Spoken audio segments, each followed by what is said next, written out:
En la clase anterior empecé a hablarles de los delitos contra la libertad sexual y la indemnidad sexual, explicando, bueno, les expliqué en qué consistía el bien jurídico y empecé el análisis de estos delitos con el delito de violación. En ese momento hice una distinción entre el delito de violación propia y el delito de violación impropia, así como también en las diferentes regulaciones, una distinción entre las diferentes regulaciones que tiene esta figura en el Código Penal, por una parte, en la Ley Orgánica del Derecho de las Mujeres a una vida libre de violencia, en segundo lugar, y en tercer lugar en la LOGNA. En la LOGNA, en el caso de la LOGNA, mencioné que, bueno, que no se hablaba propiamente de violación, sino que se hablaba de abuso sexual y que la figura del abuso sexual parecía contener en su estructura típica no solamente al delito de violación, sino también al delito de actos lascivos. Actos lascivos que lo vamos a explicar, que lo voy a explicar con posterioridad. El día de hoy, bueno, vamos a hablar de la otra modalidad de la violación que está contemplada en el Código Penal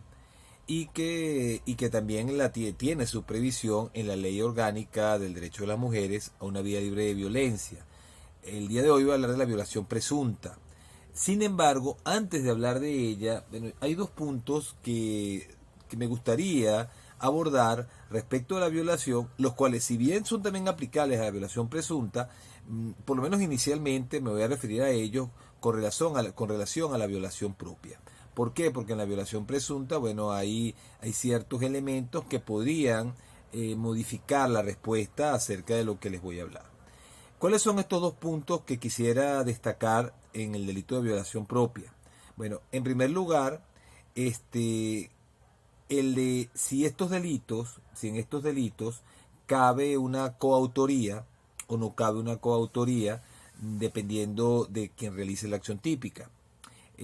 Voy a explicarlo con un poco más de detalle. Miren, tradicionalmente se considera o se ha dicho que los delitos sexuales, como por ejemplo la violación, constituye un delito de propia mano. A ver, ¿qué es un delito de propia mano? Un delito de propia mano, para la doctrina, es aquel en el cual la acción típica solamente puede ser realizada por el autor. Es decir, que el que realice la acción típica es autor y el que no realice corporalmente la acción típica no podría ser autor sino partícipe. Es decir, son delitos, los delitos de propia mano serían delitos en los cuales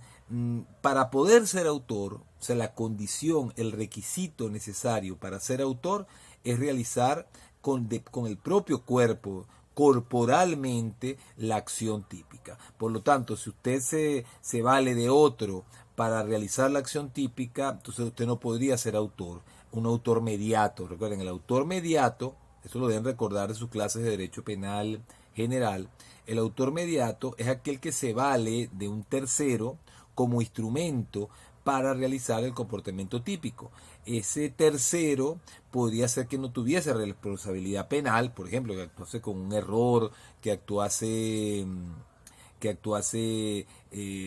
justificadamente, atípicamente, etcétera. O puede ser también que ese tercero tenga responsabilidad penal, pero él sea específicamente el que realice, repito, la acción típica y se produciría con él una coautoría, solamente que uno sería autor directo y el otro sería autor mediato del hecho.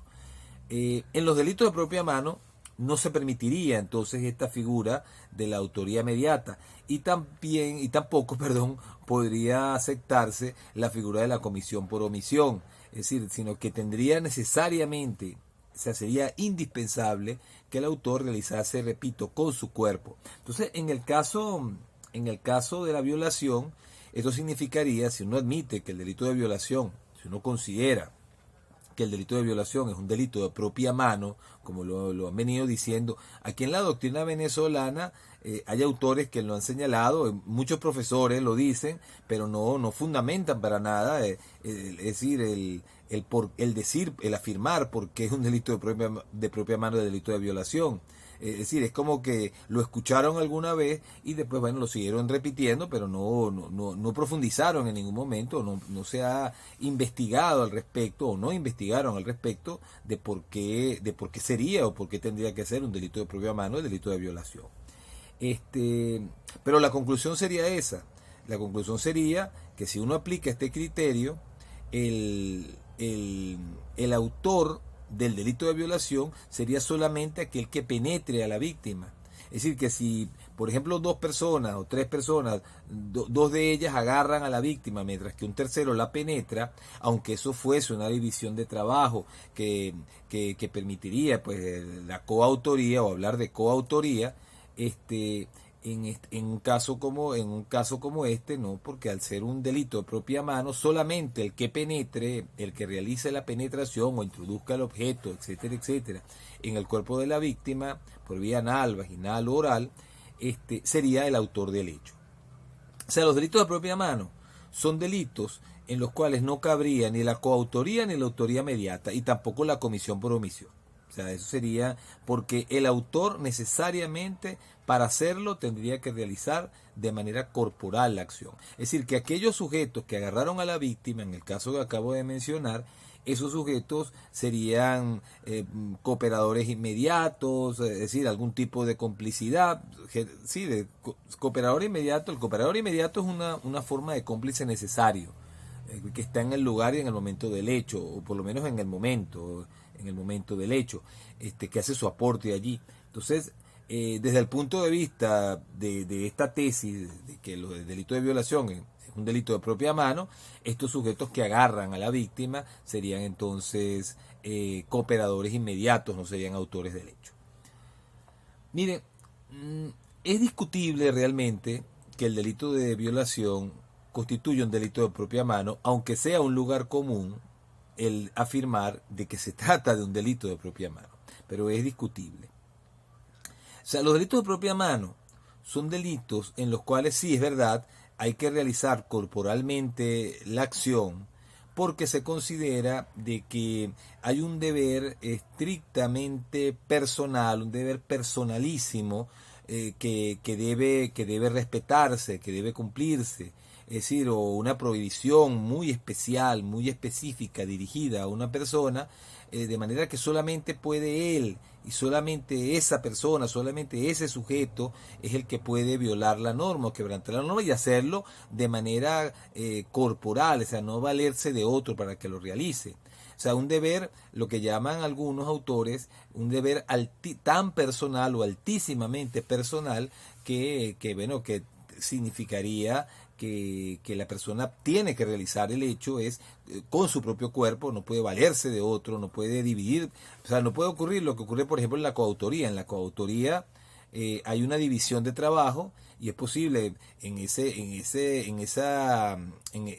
división de trabajo uno de los que participe realice la acción mientras que otro haga otras tareas, otro realice otros comportamientos, otras conductas que permitiesen al otro realizar la acción, como en el caso que mencioné de los que agarran a la persona para que un tercero la penetre. O sea, lo importante para que haya coautoría es que haya un codominio del hecho. Es decir, que todos sean señores del hecho, es decir, que ninguno de los que intervenga esté subordinado y que cada uno de ellos tenga, por lo tanto, la capacidad la capacidad conocida por él, es decir, que se haya representado de ello, de adelantar, retrasar o impedir la realización de la acción típica. Entonces, lo que quiero decir, bueno, es que en los delitos de propia mano,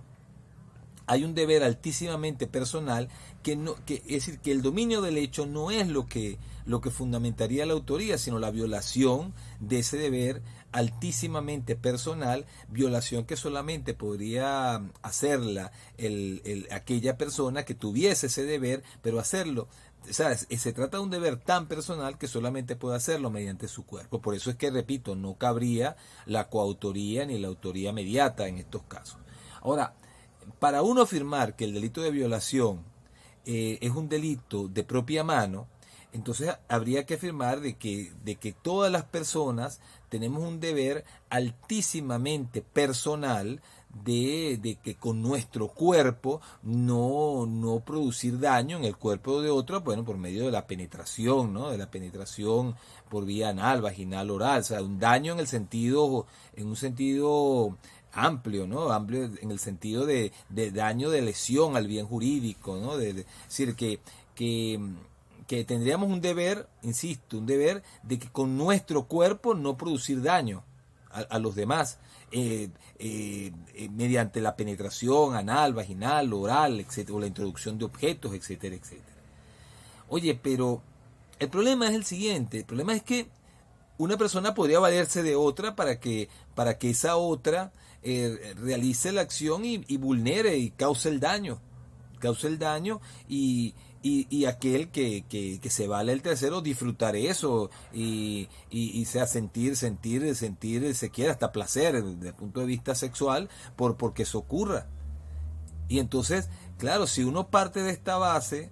parte de esta premisa, oye, entonces ese sujeto no sería autor del delito, porque es de propia mano y el otro, el que sirvió de instrumento, es decir, es el que habría realizado, ejecutado el comportamiento típico. O sea, allí está el quid de la cuestión. Es decir, ¿qué es lo que protege la ley? Realmente la ley protege un deber altísimamente personal de que con nuestro cuerpo no afectemos el cuerpo de otras personas, o sea, produzcamos un daño en algún bien jurídico. Ahí está la pregunta. O será más bien que la prohibición es que con nuestro cuerpo o por medio del cuerpo de otro o de la forma que sea, tenemos prohibido afectar la libertad sexual de otra persona. Ahí está el quid de la cuestión. Porque fíjense, un ejemplo de un delito de propia mano es el delito de falso testimonio. O sea, allí uno sí puede afirmar, bueno, que hay un deber tan personal que solamente el que tiene ese deber es el que podría cometer el delito de falso testimonio. Estamos hablando de un testigo, ¿no? El delito de falso testimonio significa mentir ante un tribunal de la manera más amplia posible, ¿no? Estoy definiendo al delito de falso testimonio. Consiste, bueno, en decir mentiras cuando se declara como testigo, afirmar lo falso, negar lo cierto o callar lo que se sabe respecto a un determinado hecho. Entonces, el testigo, solamente el testigo puede cometer este delito. Solamente el que presenció, el que percibió un determinado hecho y es llamado a declarar sobre ese hecho en los tribunales, es el que podría cometer el delito de falso testimonio. Y solamente puede violar la norma él, y lo puede hacer declarando él personalmente, o sea, con su propio cuerpo, corporalmente tiene que estar allí, afirmar lo falso, negar lo cierto o callar. Oye, pero es que yo no soy testigo y fui a declarar y mentí. Si usted no es testigo, pues entonces en ese caso usted no comete el delito de falso testimonio. Usted podrá haber cometido otro delito. Si por ejemplo usted atestó falsamente que era el testigo y resulta que usted no era el testigo, sino que era otra persona, pues usted habrá cometido, pues repito, otro delito, otra figura delictiva, pero no sería el delito de falso testimonio. El delito de falso testimonio sí es efectivamente un delito de propia mano, pero en el delito de violación no existe esa particularidad. Es decir, existe un deber de que yo con mi cuerpo no penetre el cuerpo de otra persona anal, vaginalmente, o le introduzca algún objeto. Mira, tengo ese deber, es verdad, pero también tengo el deber de no hacerlo por medio de otro o valiéndome de otro. Fíjense que tanto es así que dentro de la figura típica, es decir, dentro de la modalidad, dentro de las modalidades del comportamiento del delito de violación, pues se encuentra no solamente la penetración, sino también en la introducción de objetos, o sea, que uno introduzca un objeto. Claro, ustedes dirán, bueno, pero corporalmente uno lo introduce. Claro, pero ya cuando está de alguna manera materializándose, es decir, la realización de la acción típica es que no es solamente con mi cuerpo, sino que puedo valerme de un objeto, ya de alguna manera me está diciendo el legislador de que se está dando una protección un poco más amplia. Entonces, lo que quiero decir, en definitiva, con todo esto, es que el delito de violación pareciera más bien ser un delito de dominio del hecho, es decir, un delito en la cual usted se le hace responsable por la forma en que usted organice su comportamiento, lo que llamaría Jacobs un delito de responsabilidad por organización y no un delito de infracción de deber. Fíjense, los delitos de propia mano serían delitos de infracción de deber. Cuando un delito es de infracción de deber, como se dice que lo sería el delito de violación y como lo es el delito de falso testimonio, cuando un delito es de infracción de deber, allí solamente el que tiene el deber puede ser autor y todos los que intervengan en el hecho, independientemente de la importancia del aporte que hagan a la comisión del delito, no serían autores por no tener el deber ni violar el deber específicamente, sino que tendrían pues el rol o cumplirían el rol de ser partícipes en el hecho, cooperadores inmediatos, cómplices, instigadores, independientemente del aporte, independientemente que tengan el dominio del hecho. Es decir, los delitos de propia mano serían simplemente una modalidad de los delitos de infracción de deber en que el deber sería tan especial, tan específico, o sea, tan personal, que solamente podía ser quebrantado por medio del propio cuerpo. Ahora, en cambio, en un delito de responsabilidad por organización, pues es decir, no se trata de la violación de un deber personal y por lo tanto, es decir, la norma podrá ser quebrantada por cualquiera y además de poder ser quebrantada por cualquiera, podrá hacerlo tanto corporalmente por medio de otro, valiéndose de otro, dividiendo tareas, etcétera, etcétera. Esos delitos se le llama, bueno, Jacobs los llama delitos de responsabilidad por organización. Y bueno, y Roxin lo llama delitos de dominio del hecho. Bueno, lo que quiero decir con todo esto, entonces, es que el delito de violación, todo pareciera indicar que es un delito de dominio del hecho. Es decir, tenemos prohibido realmente lesionar el bien jurídico. Toda persona tiene prohibido lesionar el bien jurídico y yo creo que de la forma más efectiva, más clara, es que no solo sea para lesionar, que uno lesione ese bien jurídico con su propio cuerpo, sino que lo puede hacer valiéndose de otro, valiéndose de un tercero, etcétera. O sea, no se va a perder la condición de autor o no se debería perder la condición de autor porque haya una división de tareas y yo diga, bueno, no, tú la penetras mientras que yo lo agarro. Bueno, o sea, si yo tengo el control del suceso, es decir, ¿por qué razón a mí no se me va a considerar autor? Alguien podría decirme, bueno, profesor, pero al final de todo, al final de cuentas, la pena del cooperador inmediato es la misma que la del autor. Sí, pero no es lo mismo desde el punto de vista jurídico. O sea, cuando yo digo que la persona que agarra a la persona, a la víctima, teniendo el control del suceso, tratándose de un delito de dominio del hecho, esa persona no es coautor, sino cooperadora. Si yo afirmo que es cooperadora, yo estoy diciendo que el ilícito, el injusto de ese comportamiento es menor que la del autor. Y que bueno, que si bien el legislador ha decidido ponerle la misma pena, eso no, es decir, eso no se corresponde con el grado de ilicitud y el grado de culpabilidad que tendría la persona, si es que en realidad habría que considerarla un cooperador inmediato, un cómplice, sino que la pena debería ser menor, independientemente de que el legislador venezolano, repito, establezca la misma pena.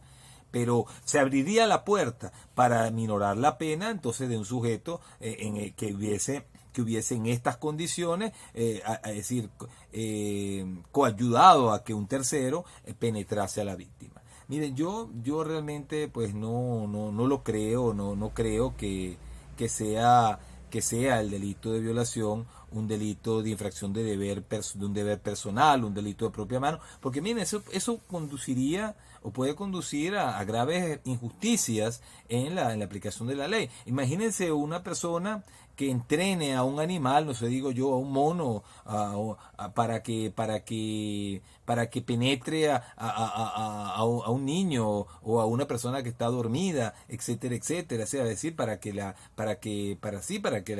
penetre. Entonces, decir, bueno, entonces él no cometió delito de violación porque él con su propio cuerpo no hizo la introducción, no penetró a la víctima, no, es decir, no lo hizo él de propia mano. O sea, me parece un absurdo. Un caso como esto, claro, yo creo que podría pensarse pues, en un delito de violación. No sería una autoría mediata, porque no me estoy valiendo de una persona para el que realice el hecho, pero bueno, esto sería una forma de penetración o de introducción de un objeto. Habría en todo caso que hacer algún análisis, un mayor análisis para fundamentar el porqué, pero de que aquí hubo una vulneración al bien jurídico y que esa vulneración al bien jurídico entra en el marco de la prohibición del delito de violación, eso es algo que está muy claro. Entonces, en conclusión, la conclusión a la que voy a llegar es que el delito de violación no constituye un delito de propia mano, sino que el delito de violación constituye un delito de dominio del hecho, un delito, o como lo llama Jacobs, repito, un delito de responsabilidad por organización. A usted se le hace responsable por la forma en que organiza su comportamiento, simplemente. ¿Organiza su comportamiento en qué sentido? En un sentido contrario a la prohibición de dañar a los demás, que prohibición que se concreta en este caso particular en la prohibición de lesionar o de poner en peligro el bien jurídico de la libertad sexual de otros. O sea, usted tiene que respetar la libertad sexual de los otros con su cuerpo o con el cuerpo de quien sea, o por los medios que usted utilice, no sé, un mono, un alicate, un lápiz, un palo, etcétera. O sea, es decir, usted tiene que respetar el cuerpo de los demás, y por lo tanto, si usted no lo hace, ya sea valiéndose, repito, de un animal, valiéndose de un objeto, etcétera, etcétera. El objeto está claro, ya está previsto en la ley, pero bueno, independientemente de lo que usted se valga, ya sea de su cuerpo o sin su cuerpo para penetrar a la víctima, usted estará cometiendo el delito de violación. Y lo hará a título de autor, no lo hará a título de cooperador o de cómplice del hecho. O sea, usted no va a tener un rol de menor importancia o de menor gravedad que el rol de autor, si usted en el caso concreto tenía esa capacidad que se requiere para adelantar, retrasar o impedir la ejecución del comportamiento típico. Si usted tiene ese control, es decir, pues usted será autor del delito de violación, entendiendo que el delito de violación es un delito de propia mano. Perdón, no es un delito de propia mano, sino que es un delito de dominio del hecho, un delito de responsabilidad por organización. Los delitos de propia mano, insisto, son delitos de infracción de deber, solamente que se trata de un deber pero tan especial que ese deber solamente podría quebrantarse con el propio cuerpo, o sea, que la persona corporalmente realice el comportamiento típico, cosa que no considero que ocurra en el delito de violación. Miren, la otra pregunta o el otro punto que quería estudiar antes de hablar de la violación presunta era el del iter criminis, es decir, del proceso ejecutivo del delito de violación, en particular la cuestión de si admite tentativa o no admite tentativa, si admite delito frustrado, la llamada tentativa acabada, o si no admite la tentativa acabada. Miren, el delito de violación, claro, aquí hay dos posibles posiciones. Las que consideren que el delito de violación es un delito de mera actividad, y las de los que consideran que se trata de un delito de resultado. Entonces, claro, dependiendo de si se considera y se sostiene que es un delito de mera actividad, pues entonces en ese caso será pues por lo menos difícilmente imaginable un delito frustrado. O sea, podría admitirse la tentativa, siempre habrá tentativa cuando comience la violencia o la amenaza, o sea, cuando la persona se introduzca ya en la realización del tipo, pues entonces ya evidentemente eso constituirá una tentativa. Y el delito, claro, sería para los que consideran que es de mera actividad,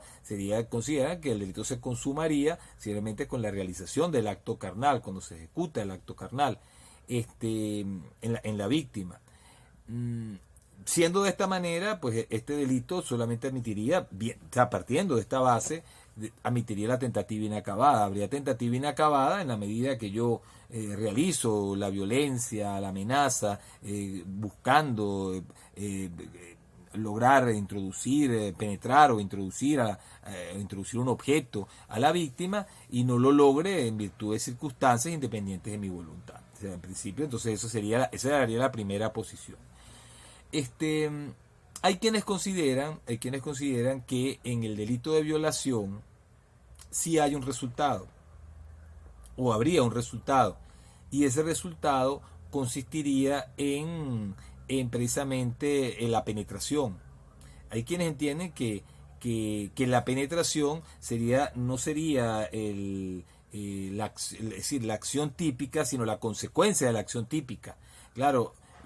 el problema de esto es que si uno evalúa lo que dice el artículo 374, entonces pareciera que desde este punto de vista el ejercicio de la violencia o la amenaza sería la acción del delito de violación y no el acto carnal. Es decir que el acto carnal y sería entonces en definitiva el resultado, porque el acto carnal se materializa con la penetración o con la introducción, o sea, sí, la otra modalidad que es la introducción del objeto, es decir, para que pueda haber violación o deba haber penetración o la introducción de un objeto. Entonces, si yo entiendo que la introducción del objeto o el acto carnal es el resultado, entonces lo que me quedaría a mí como acción serían las violencias o amenazas. Esta posición, claro, conduce a sostener que, claro, que podría haber una violación frustrada en la medida de que yo ejerciese la violencia, la amenaza y no hubiera podido penetrar a la víctima, no podría haber o introducirle el objeto por vía anal, vaginal, oral. Miren, yo creo que realmente, pues de la forma que está tipificado el delito de violación en nuestro Código Penal, es claro que las violencias o amenazas es simplemente la forma en que debe ser realizada la acción típica, y que la acción típica es penetrar o introducir, o sea, el acto carnal o la introducción de objetos en el cuerpo de la persona, por vía anal, vaginal u oral. Por lo tanto, pues, si el delito se perfecciona con la penetración, con la acción, que es penetrar o introducir el objeto, pues entonces, miren, parece un delito de mera actividad. Y siendo un delito de mera actividad, pues si yo, no sé, ejerzo la violencia sobre la persona, la amarro, etcétera, y ya cuando la voy a penetrar o introducir el objeto, llega un tercero y no lo hago, pues simplemente yo lo que estaría, lo que habría es comenzado a ejecutar el hecho, es decir, estaría realizando, como dice el artículo 80 del Código Penal, por medios apropiados, estaría comenzando a ejecutar el hecho, pero no lo habría logrado por una circunstancia independiente de mi voluntad, no habría hecho todo lo necesario para consumar el delito. Porque ¿qué es todo lo necesario que se requiere para consumar el delito? Bueno, la penetración, claro, y una vez que lo penetro, pues ya se produce la consumación, es decir, no hace falta que se produzca una modificación del mundo exterior perceptible por los sentidos y diferenciable en el tiempo y en el espacio del comportamiento. O sea, ¿qué es lo que caracteriza a los delitos de resultado? O sea, un delito es de resultado en la medida en que el legislador no solamente tipifica un comportamiento, una actividad, sino que como consecuencia de esa actividad debe producirse una modificación del mundo exterior perceptible por los sentidos y diferenciable en el tiempo y en el espacio del comportamiento del autor, como ocurre con la muerte en el delito de homicidio. O sea, que usted realiza la acción, puede ser cualquiera, disparar, lanzar una puñalada, etcétera, etcétera, y para que haya homicidio consumado tiene necesariamente que producirse la muerte, y la muerte es un requisito típico que está en el artículo 405 del Código Penal. Pero aquí realmente no hay un resultado, no se está, sino simplemente se habla pues del acto carnal o de la introducción de objetos. Entonces, todo pareciera indicar que es de mera actividad. La única forma de que en un delito de mera actividad pueda admitirse el delito frustrado es subjetivizando por completo el concepto de tentativa. O sea, desde un punto de vista, es decir, cuando que la persona hubiese creído que realizó la acción típica y no lo realizó, es decir, por ejemplo, una situación de error, entonces, es que podría haber delito frustrado, pero eso implicaría, insisto, una subjetivización extrema del concepto de tentativa inacabada, y yo creo que ese no es el camino, no debe ser el camino tampoco a seguir, independientemente de que yo sea afín a una concepción subjetivista. No creo pues que pueda llegarse al nivel de que pueda hablarse de una frustración en casos como estos. Yo creo que lo que podría hablarse, por lo menos en principio, sin haber hecho un análisis tampoco detallado del tema, lo que puede hablarse en el delito de violación es de una tentativa inacabada, en la medida que usted, bueno, haya comenzado a ejecutar por medio de violencias o de amenazas. No necesariamente tiene que haber la violencia o la amenaza todavía, o sea, podría la tentativa retrotraerse un poco más atrás, pero bueno, pero si el autor logra la penetración, pues ya el delito estaría consumado, y si no lo logra, pues no habría hecho todo lo necesario para consumar el delito. O sea, es decir, pues, si hacer todo lo necesario significaría realizar la acción típica, y si ya hizo todo lo necesario, pues entonces el autor no podría en un caso como esto pues afirmarse que hubo delito frustrado, a menos que, repito, que se subjetivice el concepto de tentativa de tal manera de que si el autor creyó haber hecho todo lo necesario pero no lo hizo, o sea, creyó por ejemplo haber penetrado a la víctima y resulta que no la penetró, pues entonces eso sería delito frustrado. Bueno, es una forma de ver, habría que analizar el caso concreto, pero en principio yo creo que no habría o que no podría hablarse de una tentativa acabada o delito frustrado en el delito de violación. Bueno, estos son los dos puntos que quería destacar. O sea, la conclusión a la que podemos llegar con relación a la tentativa, bueno, por lo menos inicialmente, o sea, que es quizás a lo mejor en el futuro tengo otro criterio, pero por lo menos inicialmente yo creo que no se podría hablar de delito frustrado en el delito de violación, sino de tentativa propiamente dicha o tentativa inacabada. Tentativa que ocurriría en la medida que el autor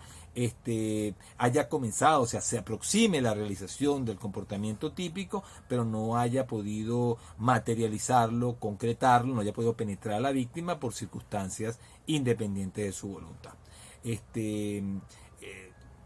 La única forma, desde mi punto de vista en este momento, que pueda haber un delito frustrado en cualquier delito, es que se trate de un delito de resultado, es decir, que el autor hubiese ejecutado el comportamiento típico y no se haya producido el resultado en virtud de una circunstancia independiente de su voluntad, como por ejemplo cuando le disparo a la víctima a la cabeza y resulta que la llevaron, o sea, la hiero y la persona la llevan al hospital y en el hospital la salvaron y queda con vida. Bueno, entonces en ese caso habría un homicidio frustrado, creo que no habría dudas al respecto.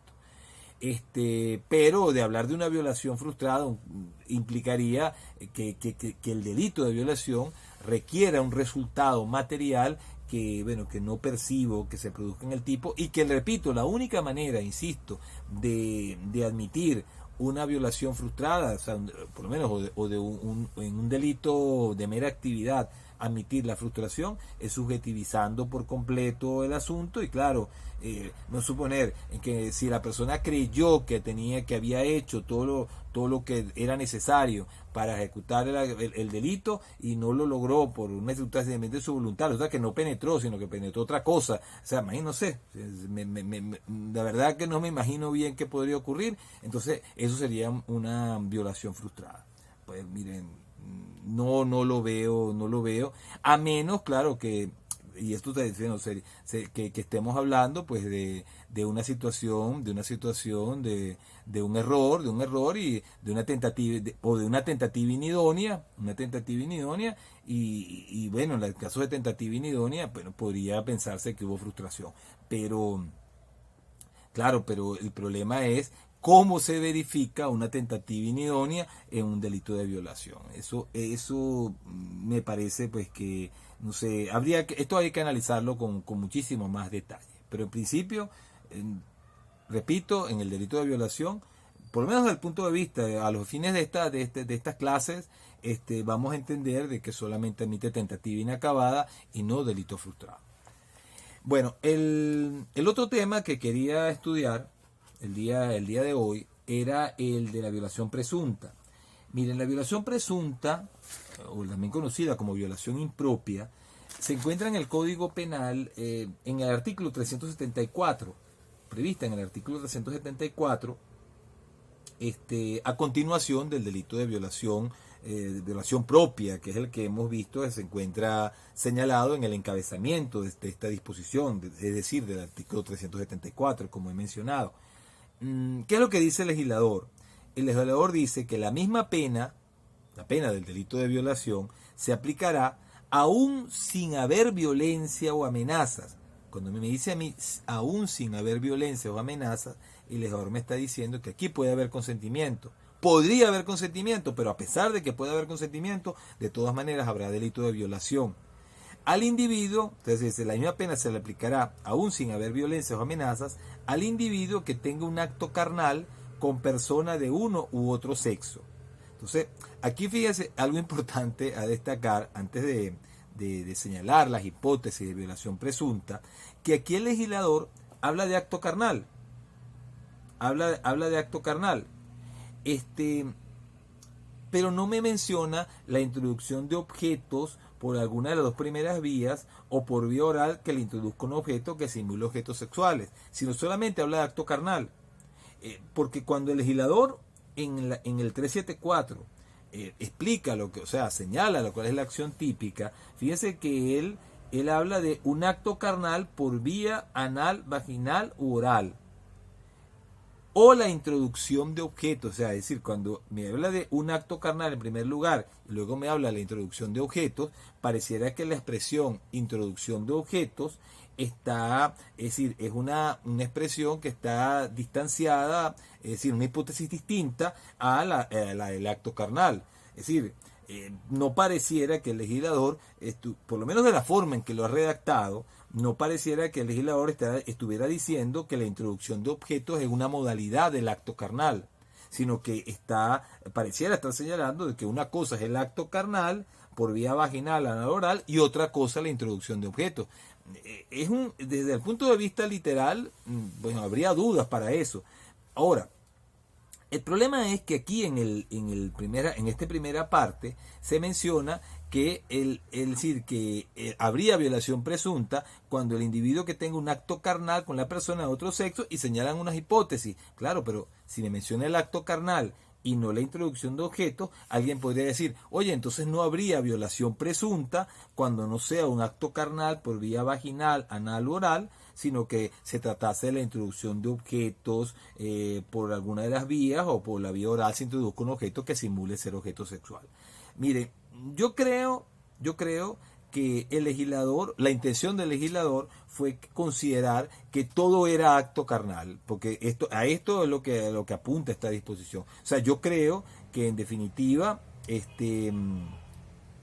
decir, la expresión acto carnal, es decir, el legislador la interpreta en un sentido amplio, aunque no lo haya señalado de manera expresa en el 374, por lo menos que no se entienda, es decir, claramente que la introducción de objetos es una forma de acto carnal. Yo creo que, bueno, que la expresión acto carnal es lo suficientemente amplia como para abarcar, bueno, a todas estas modalidades. Por lo tanto, la violación presunta, habrá violación presunta cuando el autor realice ya sea la penetración, o sea, el acto carnal propiamente dicho, por vía anal, vaginal o oral, o sea, con su cuerpo, con el pene, realice, repito, la penetración por vía anal, vaginal o oral, o cuando lo haga mediante la introducción de objetos por alguna de las vías, o sea, objetos que simulen ser objetos sexuales cuando sea por vía oral, o de cualquier objeto cuando se trate de la vía anal o de la vía vaginal. Entonces, la acción típica es la misma, es lo que quiero destacar, es la misma del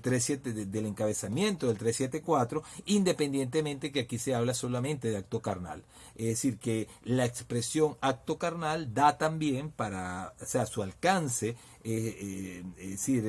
comprende también a la introducción de objetos que se señalan, a las dos hipótesis de introducción de objetos que se señalan también en el 374. Ahora, ¿cuándo hay violación presunta? Bueno, cuando se verifica alguna de las hipótesis que voy a mencionar ahora, que voy a leer a continuación. En primer lugar, dice acá, cuando la víctima sea especialmente vulnerable. por su error, por razón de su edad o situación. Y en todo caso cuando sea menor de 13 años. Mire, esto de 13 años vamos a dejarlo por allí anotado, porque de nuevo vamos a señalar si realmente son los 13 años o han de ser 12 años, es decir, porque aquí entra en discusión qué ley debe, qué criterio legal es el que debe ser aplicado, porque en la LOMNA hay una regulación, en la ley de derechos de las mujeres, una vida libre de violencia, hay también otra regulación. Entonces, bueno, para hacer una comparación entre ellas, vamos a dejarlo en el aire. En principio, lo que sí vamos a tener claro es que habrá delito de violación presunta cuando se tenga relaciones sexuales con una persona especialmente vulnerable por razón de su edad o de su situación. Situación puede ser económica, social, etcétera. Y en todo caso, cuando sea menor de 13 años. Entonces, eso es menor, podemos decir que sea menor de edad. Es decir, menor de edad, que sea un niño. Vamos a pensar. Lo que pasa es que, claro, los niños, de acuerdo a nuestra legislación, son hasta los 12 años. Y aquí habla de 13. Por eso vamos a dejarlo en el aire, pero lo que en principio podríamos decir, antes de llegar a una conclusión sobre el tema de la edad, es que los niños, o sea, el tener relaciones sexuales con niños sería violación presunta. O sea, eso es algo que debemos tener claro. O sea, porque es una persona, una víctima especialmente vulnerable por razón de su edad. Es decir, cuando se tienen relaciones sexuales con un niño, eso constituirá un delito de violación. Ahora, la pregunta que queda en el aire es si es una persona de 13 años, que es un adolescente, sería de todas maneras violación presunta, o deberíamos entender que para que haya violación presunta se requeriría, es decir, la edad tendría que ser hasta los 12 años, que es lo que señala la alumna. Eso lo vamos a dejar para un poco más adelante, luego que explique o que señale en qué consisten las otras modalidades del delito de violación presunta. En segundo lugar, cuando la víctima no haya cumplido 16 años, siempre que para la ejecución del delito el responsable se haya prevalido de una relación de superioridad o de parentesco, por ser ascendiente, descendiente o hermano, por naturaleza o adopción, o afines con la víctima. Es decir, bueno, cuando haya una relación, ya sea, repito, de superioridad, dependencia, que haya es decir, y que la persona se haya prevalido de esa relación que tiene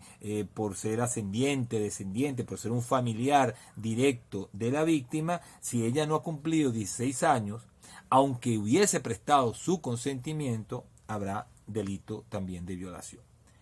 En tercer lugar, cuando la víctima, es decir, hallándose detenida o detenido o condenado o condenada, haya sido confiada a la custodia del culpable. O sea, es decir, que aquel que vigila, aquel que tiene como rol, y que por lo tanto como garante, es decir, es garante de los derechos y de la protección de la persona que se encuentra confinada, que se encuentra detenida, en virtud de estar cumpliendo con una pena o con una medida de seguridad, pues esa persona tiene una responsabilidad muy pero muy especial. Y entonces, en estos casos se considera o se presume que hay una situación de sumisión, una situación de superioridad, una situación de la cual se estaría prevaleciendo este sujeto que tiene ese rol especial, esa condición de garante especialísima, y por esa razón el hecho de tener relaciones sexuales con una persona, con una mujer, con un hombre que se encuentre detenido, que se encuentre confinado, que se encuentre privado de su libertad, eso sería constitutivo del delito de violación. Y el último caso es el caso en que la víctima no estuviese en capacidad de resistir por causa de enfermedad física o mental, o por otro motivo independiente de la voluntad del culpable, o por consecuencia del empleo de medios fraudulentos o sustancias narcóticas o excitantes de que éste se haya valido. Entonces, bueno, o sea, si se trata de una persona que está enferma, o sea, una persona paralítica, bueno, paralítica no, porque ella podría prestar su cuenta. Una persona que se encuentre en estado de coma, se encuentra en estado de coma, que no puede de ninguna manera prestar su consentimiento, pero tampoco puede decir que no lo prestó. Pues entonces, aunque lo hubiese prestado, el hecho de tener relaciones sexuales, es decir, en estas condiciones, eso podría ser constitutivo del delito de violación, o podría ser constitutivo del delito de violación. O sea, siempre que la persona no tuviese, repito, la capacidad de resistir. O también esto puede ocurrir, bueno, como dice el tipo legal, cuando se utilicen medios fraudulentos, como un engaño, no sé, se han planteado casos de personas que han suplantado a otras y entonces para tener relaciones sexuales y en la oscuridad no se han dado cuenta, o aprovechándose de la borrachera o de que una persona estaba drogada y que se confundió y tuvo relaciones sexuales. Es decir, si el autor, por ejemplo, droga a la víctima para lograr acostarse con ella, o sea, es decir, aminorar su resistencia a la realización del hecho, bueno, evidentemente, pues estaríamos hablando de un delito de violación, independientemente que se hubiese prestado, que la víctima hubiese prestado un consentimiento, claro, pero en este caso mediado por el uso de la droga, por el uso del narcótico, etcétera. El legislador, fíjense que menciona es decir, los casos de enfermedad física o mental. Por ejemplo, una persona que no sé, que tenga una enfermedad mental que le incapacite para comprender, para querer, para saber lo que está haciendo y agarre y alguien se aprovecha de ello para tener relaciones sexuales, bueno, eso será, insisto, violación presunta. Pero lo que quería decir era que el legislador menciona varios casos, habla de la enfermedad física o la enfermedad mental, y habla también del empleo de medios fraudulentos o sustancias narcóticas o excitantes de que se haya valido el autor. Pero el legislador deja abierta esto de la violación presunta, lo deja abierto a cualquier hipótesis en la cual la persona no se encontrase en capacidad de resistir, sea que no fuese, aunque no fuese un caso de enfermedad física o mental, o que no hubiese utilizado medios fraudulentos, sustancias narcóticas. Es decir, que esto ocurre cuando el legislador, esto lo señala el legislador, mejor dicho, cuando dice aquí que la persona no estuviera en capacidad de resistir por cualquier motivo o por otro motivo independiente de la voluntad del culpable. O sea, es decir, basta que sea cualquier razón, esto quedará a la interpretación judicial, basta que sea cualquier razón, cualquier motivo que haya incapacitado a la víctima para resistir, eso permitirá de todas maneras hablar del delito de violación, aunque no fuese un caso de medio fraudulento, un engaño, o que se tratase del empleo de sustancias narcóticas o excitantes, o que no se trate de un caso en la cual hay una enfermedad física o mental. Es decir, si la persona se aprovechó de alguna manera de una circunstancia, en un caso concreto, que aminoraba o que suprimía la capacidad de resistir de la víctima, si el sujeto se aprovechó de eso, bueno, habrá delito de violación presunta. Claro, eso quedará, insisto, a la interpretación judicial. El legislador no señala entonces todos los casos específicos de violación presunta, sino que aquí deja una hipótesis abierta en la cual el juez tendrá que valorar, bueno, ¿habría capacidad de resistir? ¿Cuál fue la razón que impidió a la víctima resistir en este caso? Bueno, eso tendrá que evaluarlo el juez en cada hipótesis o situación en concreto. Es precisamente sobre este punto que estoy señalando, de que hay una hipótesis aquí abierta en el numeral cuarto del artículo 374, es uno de los puntos que me permite a mí decir que este artículo protege más a la víctima que la forma en que se encuentra regulada la violación presunta en la ley orgánica del derecho de las mujeres a una vida libre de violencia. ¿Por qué? Bueno, vamos a la regulación en la ley orgánica de las mujeres, vamos a ir a esa regulación donde está regulada, donde está previsto el delito de violación presunta para poder explicar con detalle pues la diferencia entre un caso y otro. Fíjense, eso está en el artículo 44 de la Ley del Derecho de las Mujeres, sobre el derecho de las mujeres a una vida libre de violencia. Dice, este artículo se titula como acto carnal con víctima especialmente vulnerable. Entonces dice acá, incurre en el delito previsto en el artículo anterior, que es la violación, o sea, el acto carnal, ya como lo he explicado, el delito de violación propia, es decir, incurre en el delito previsto en el artículo anterior y será sancionado con prisión de 15 a 20 años quien ejecute el acto carnal aún sin violencia o amenazas en los siguientes supuestos. Fíjate, es la misma regulación del 374 del segundo aparte, solamente que esta regulación opera única y exclusivamente cuando la víctima sea una mujer, una niña o una adolescente y el autor sea un hombre. Los demás casos van a quedar en el 374 del Código Penal, así como también en la LOGNA, en el 258 y el 260 de la LOGNA, si no recuerdo mal. Creo que sí, 258 y 260 de la LOGNA. Ahora, ¿cuáles son los casos? Bueno, en perjuicio de mujer vulnerable, en razón de su edad o en todo caso cuando con edad inferior a 13 años. Aquí fíjense, bueno, ya tenemos pues otra regulación en la que se habla de que sea menor de 13 años. Vamos a dejarlo todavía en el aire para decir mi opinión al respecto, ¿no? O sea, cuál ha de ser la edad para que haya violación presunta. ¿Por qué? Bueno, porque en la LOGNA la adolescencia comienza a partir de los 12 años, o sea, luego de los 12 años, y se tiene la condición de niño hasta los 12 años. Entonces, claro, y las regulaciones de la violación o del abuso sexual en la LOGNA tienen en cuenta esa división, ¿no? Entre 12 años, es que hasta los 12 años se tiene la condición de niño y de los 12 a los 18 se tiene la condición de adolescente. Entonces, bueno, vamos a dejarlo para el final,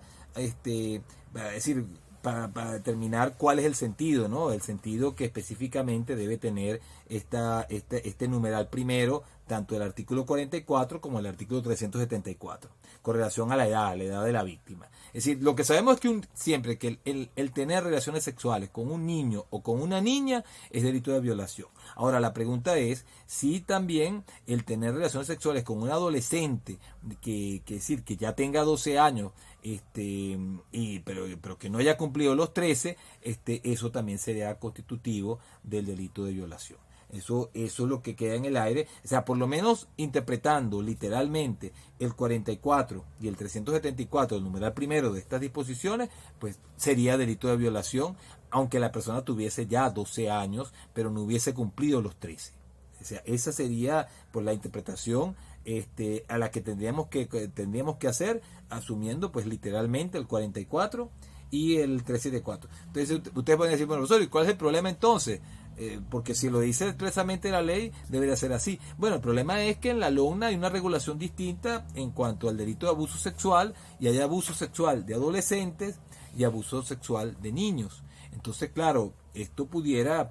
quizás generar algún tipo de controversia, y por eso, bueno, prefiero hacer un análisis particular pues al final de esto. Aunque ya con lo que acabo de decir, de alguna manera estoy dando elementos ya para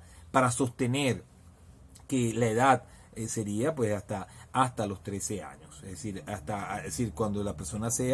tenga una edad inferior a los 13 años, habría delito de violación. Sin embargo, bueno, vamos a dejarlo para el final y después lo discuto aquí en la clase. Bueno, el segundo caso, cuando el autor se haya prevalido de su relación de superioridad o parentesco con la víctima, cuya edad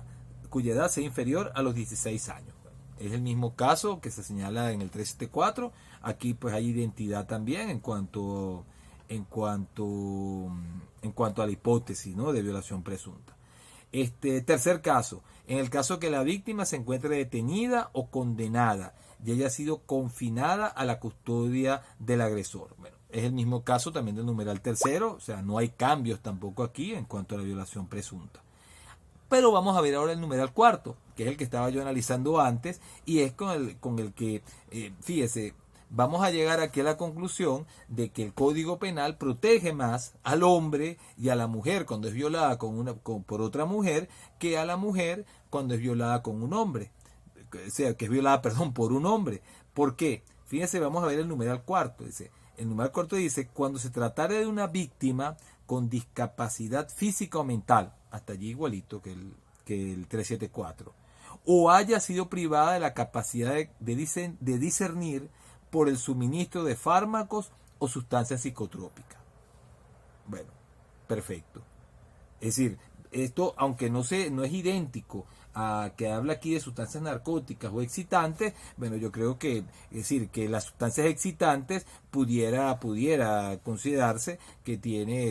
entra en el marco de lo que es un fármaco o lo que sería una sustancia psicotrópica. O sea, por lo tanto, no creo que había distinciones con relación a esa hipótesis. Pero si se dan cuenta, aquí el legislador no deja la figura abierta a otras posibilidades en que la víctima no se encontrase en capacidad de resistir. Ahí está el detalle, cosa que sí ocurre en el 374. Es decir, que para que haya violación presunta, de acuerdo al artículo 44 de la Ley del Derecho de las Mujeres, una vida libre de violencia, para que haya violación presunta, es indispensable que sea, o sea, bueno, alguna de los casos del numeral primero, el numeral tercero, y en el caso del numeral cuarto, bueno, se menciona solamente el caso de la enfermedad mental o física, o cuando la persona pues no haya podido resistir, no haya perdido la capacidad de resistir por el uso de sustancias de psicotrópicas o fármacos, sustancias narcóticas, como dice el Código Penal. Pero no se habla, repito, de otras hipótesis, de otros casos en los cuales la persona no se encuentra en capacidad de resistir y no se tratase de un caso en el cual tuviese una enfermedad física o mental o hubiera sido privada de la capacidad de discernir por el uso de drogas o por el uso de fármacos. Ahí está el detalle, o sea que aquí hay una menor protección en el artículo 44 con relación al artículo 374 del Código Penal. Y por eso yo he dicho que el Código Penal tiene que utilizarse, a mi manera de ver, como imagen rectora en el sentido de que no puede darse una menor protección a la mujer cuando es violada por un hombre, que es lo que ocurriría con el artículo 44, sino que entonces, es decir, el Código Penal debería suplir en estos casos la protección no ejercida por el 44. Sin embargo, claro, esto tiene obstáculos, esta interpretación que es más protectora del bien jurídico tiene un obstáculo grave, que es que el Código Penal tiene menor rango legal que la ley orgánica de la protección del derecho de las mujeres a una vía libre de violencia. Y entonces, claro, eso de que pueda utilizarse de manera supletoria y sobre todo tratándose de un tipo legal, seguramente alguien me dirá, bueno, pero es que esto violaría el principio de legalidad de los delitos de las penas y quizás a lo mejor me la gana por ese camino, pero si es así, entonces, o sea, si partimos de la base de que entonces esta hipótesis no está consagrada aquí, habría un gravísimo vacío legal en el cual, bueno, es decir, solamente podría entonces resolverse con una reforma del artículo 44, incluyendo la hipótesis que está en el artículo 374. Alguien podría preguntarse, bueno, pero ¿en qué caso podría producirse una situación como esta, en que la persona no tenga la capacidad de resistir, en razón y que en virtud de ello se aproveche, se aproveche la persona y tenga relaciones sexuales? Imagínense, los casos pueden ser muchísimos. No sé, imagínense ustedes un hombre, una mujer que haya tomado mucho alcohol y se haya quedado totalmente dormido, inconsciente. Esa persona no está enferma, no tiene enfermedad ni física ni mental, ni tampoco el autor habría empleado medios fraudulentos o sustancias narcóticas en este caso, sino que la persona tomó y quedó completamente inconsciente luego de haber tomado y alguien en ese momento se aprovechó y agarró y tuvo relaciones sexuales, es decir, le introdujo objetos, lo penetró o la penetró, es decir, eso sería pues un caso en el cual no se cumple ninguna de las hipótesis del numeral 1 al numeral cuarto, salvo que esta hipótesis abierta, este caso abierto en el cual la persona por un motivo independiente de la voluntad del culpable se encuentre incapacitada de resistir o no tuviera la capacidad de resistir. O sea, el caso por ejemplo, de una mujer que se hubiese emborrachado y que hubiera estado inconsciente o que ella misma se hubiese drogado, no que porque aquí hablan del suministro de fármacos, sustancias psicotrópicas, pero claro, cuando habla de suministro es que alguien se la suministra a ella, pero si ella se la suministró, si ella misma fue la que tomó la sustancia o psicotrópica o un medicamento que la haya dejado dormida, o haya tomado alcohol y en virtud de ello un hombre o otra mujer se hubiese aprovechado de la situación, que estaba inconsciente allí dormida y le hubiera introducido objetos, etcétera, hubiera realizado el acto carnal, pues un caso como ese no estaría abarcado. Si fuese un hombre que lo hiciese contra una mujer, no estaría abarcado por el numeral cuarto del artículo 44. Pero sí, si fuese, en cambio, un hombre, la víctima, ya sea el autor otro hombre o una mujer, en el caso, pero claro, para el caso de introducción de objetos, etcétera, etcétera, pues ese caso, sea un hombre que estuviera borracho, que se quedó dormido y otro venga, aprovecha y lo penetra o le introduce objetos, sea un otro hombre o sea una mujer, pues ese caso sí estaría contemplado en el numeral cuarto del artículo 374. Y por esa razón, bueno, es que yo digo que el Código Penal protege más a los hombres y protege más a las mujeres cuando son víctimas del delito de violación por otras mujeres que lo hace la ley del derecho de las mujeres, una vía libre de violencia, paradójico, contradictorio, es decir, el Código Penal protege más a los hombres que la ley del derecho de las mujeres, una vía libre de violencia, porque en los casos de violación presunta, pues no contempla todas las hipótesis que sí contempla el Código Penal y que permiten al Código Penal pues comprender hipótesis o casos como los que mencioné a este momento, que la persona se encuentre dormida o inconsciente porque esté borracha, etcétera, etcétera. Entonces, hay que tener en consideración entonces esto. Yo creo, bueno, que la solución sería la de extender la protección del Código Penal al derecho de las mujeres, a la ley, perdón, a las hipótesis señaladas en la ley del derecho de las mujeres a una vía libre de violencia. El obstáculo quizás venga por el principio de legalidad, pero claro, si uno entiende de que no hay diferencias sustanciales, sino meramente formales, entre el 44 y el 374, pues yo creo que, es decir, que en el marco de la prohibición del 44 deben contemplarse las hipótesis del 374. Yo creo, o sea, es decir, que no significaría que yo voy a aplicar el 374 en estos casos, en el caso del hombre que se aprovecha de la mujer que está dormida, que está dormida o que tiene el sueño, por ejemplo, que puede tener que tenga el sueño muy profundo, ¿no?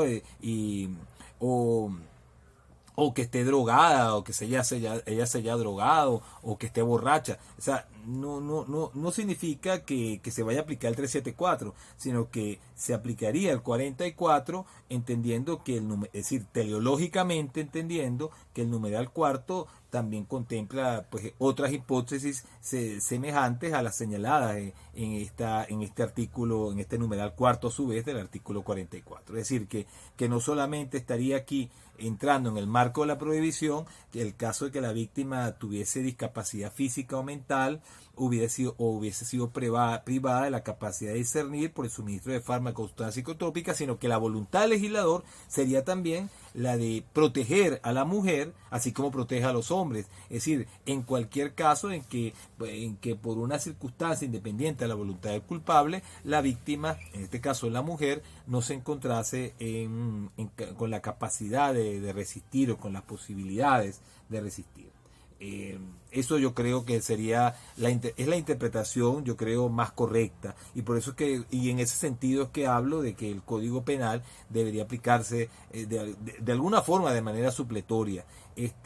quizás no aplicando el 374, pero señalando que el 44 de la LOGNA debe ser interpretado en el sentido que tiene el 374, numeral cuarto del Código Penal. Bueno, y por último, o sea, ya para concluir con esto de la violación presunta, bueno, con relación, voy a hablar de la cuestión de los 13 años. Miren, sí, yo creo que el delito de violación presunta es hasta los 13 años, es decir, que cuando la persona ya sea mayor de 13 años o tenga los 13 años, ya no habría delito de violación. Eso es verdad, bueno, colide o choca con la LOGNA, porque en la LOGNA se habla de abuso sexual de los niños, por un lado, y del abuso y que incluye el delito de violación, y del abuso sexual de los adolescentes,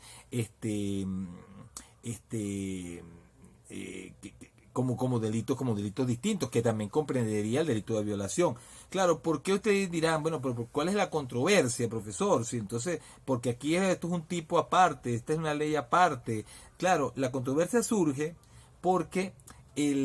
como lo dije en la clase anterior, en el delito de abuso sexual de adolescentes, recuerden, si es adolescente a partir de los 12 años, el consentimiento tiene valor.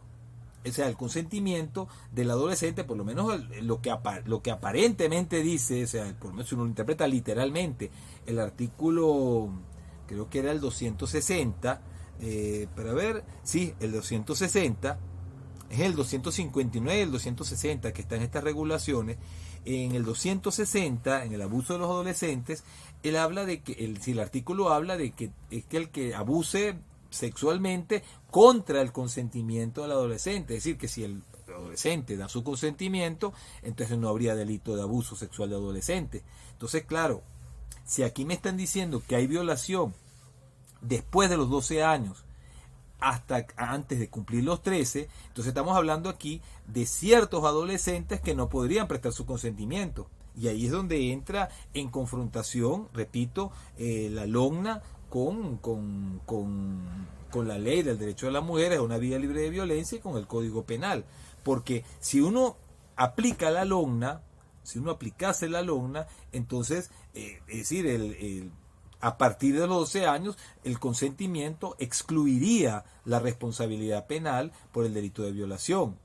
Si uno aplica la LOGNA, que es la ley en todo caso de los menores, la ley que regularía a los niños y a los adolescentes, y allí es donde está el quid de la cuestión, y no se aplicaría entonces ni la ley de derechos de las mujeres o la vida libre de violencia, ni el Código Penal. Si uno sigue el camino de la LOGNA, tendría que decir que realmente el delito de violación presunta sería hasta los 12 años. Hasta los 12 años, porque a partir de los 12 años, de acuerdo, repito, a lo que dice la LOGNA, parece que se puede prestar consentimiento, o el menor podría prestar su consentimiento, porque el delito se cometería, el delito de abuso sexual de adolescentes, siempre que se realice la acción en contra del consentimiento del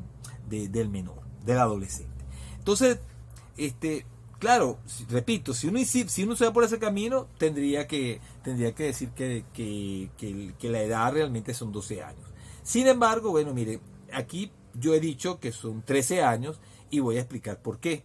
Bueno, no solamente porque lo diga el Código Penal y lo diga la ley del derecho a la mujer a la vida libre de violencia, sino que aquí hay una confrontación entre dos leyes orgánicas. La ley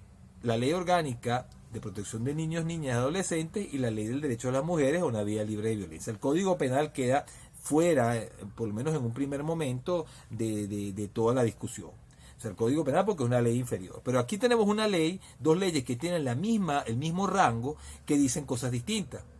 ¿Por qué cosas distintas? Porque la LOGNA habla de que se puede dar consentimiento, es decir, a partir de los 12 años. Por lo menos lo dice literalmente, insisto, porque esto después lo vamos a estudiar con más detalle. Lo dije en la clase anterior. En cambio, la ley del derecho de las mujeres dice que las niñas o las adolescentes hasta los 13 años no pueden dar su consentimiento para tener relaciones sexuales, porque sería pues entonces una mujer vulnerable, y por lo tanto no habría un consentimiento válido, sino que habría un delito de violación, o sea, lo que llama el artículo 44 un acto carnal con víctima especialmente vulnerable. Ahora, cuando tenemos dos leyes orgánicas que tienen temas contradictorios, bueno, lo que se dice a este respecto es que la ley que esté pues más cercana en el tiempo, es decir, la que se haya creado con posterioridad, es la que se aplicará. Y bueno, y la ley del derecho de las mujeres, una vida libre de violencia, es la ley más reciente. Es decir, la LOGNA es del año, creo que es 2007, mientras que la ley del derecho de las mujeres a una vida libre de violencia, si mal no me equivoco, ya les digo, es del año 2014, de noviembre de 2014. Entonces, pareciera, bueno, que si entendemos que la LOGNA, si bien ha tenido algunas reformas, pero es decir, originalmente la del 2007, pues entonces pues pareciera que la LOGNA tiene que ceder el paso a la ley del derecho de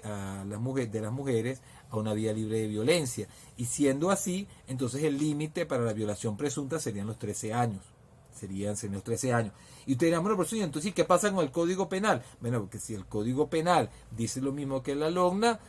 que la ley del derecho de las mujeres, una vida libre de violencia, pues entonces, bueno, el Código Penal se regirá también por ese mismo criterio, que además lo señala expresamente en el numeral primero del artículo 374. En conclusión, habrá violación presunta hasta los 13 años. O sea, es decir, si la víctima sea un niño o un adolescente, pero no ha cumplido 13 años, en el caso del adolescente, recuerden que se tiene la consideración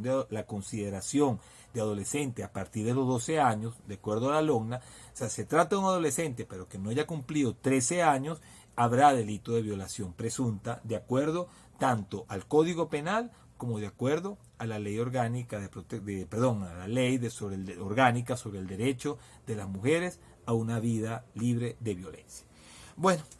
con esto, terminamos el delito de violación, los aspectos fundamentales. Lo que había mencionado también, con esto sí termino, es que el delito de violación, con violación presunta, lo que dije con relación a la tentativa y lo que he dicho también con relación a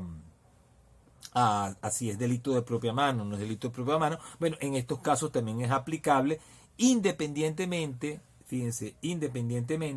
de que en los casos de violación presunta el autor tenga que tener ciertas condiciones o requisitos especiales. Claro, me explico. Si bien el autor, por ejemplo, en el numeral segundo, aquí me dice que tiene que tener una relación de superioridad, de superior parentesco, por ser ascendiente, descendiente o hermano, o por naturaleza o adopción o afines a la víctima, si bien para que pueda haber violación presunta, el autor tiene que tener alguna de estas condiciones, o en el caso del numeral tercero, que a él se le haya confiado la custodia del culpable, la custodia de la persona de la víctima, a pesar de que el legislador establece aquí una norma especial que tenga que tenerse un deber especial para con la víctima, ese deber no considero que sea un deber altísimamente personal que convierta a este delito en un delito de propia mano. O sea, no, es decir, que también aquí, podría haber violación presunta, si yo me prevaliéndome de la situación de la relación de superioridad o parentesco, es decir, no tengo yo la relación sexual con la víctima de 16 años o menor de 16 años, sino que hago que tenga relación sexual con otra persona, con un tercero. En ese caso, En ese caso, considero que igualmente habría delito de violación presunta, independientemente que haya consentimiento, no hubiese consentimiento de la víctima en el caso concreto, y de que yo no hubiese, o que la persona que